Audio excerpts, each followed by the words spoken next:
আসসালামু আলাইকুম। আস বাইরে বৃষ্টি হচ্ছে তো এই জন্য আসলে বাসায় একটু ভুট্টাও আছে।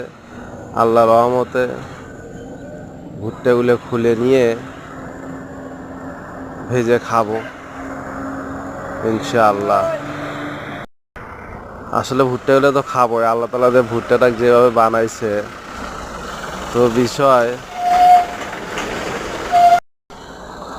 আল্লাহ তাআলা এমনভাবে বানাইছে ভুট্টাটা যে আসলে দানাগুলো এমনভাবে সুন্দর করে সাজাছে আল্লাহ, বলার মতন না। মানে খুলতেও একটা সুন্দর লাগছে, ভালো লাগছে।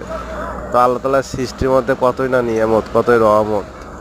আল্লাহ তাআলা যে স্রষ্টা আর আপনাদের তার সৃষ্টি, তার কোন কোন নিয়ামতের আমরা শুকরিয়া আদায় করতে পারবো বলেন।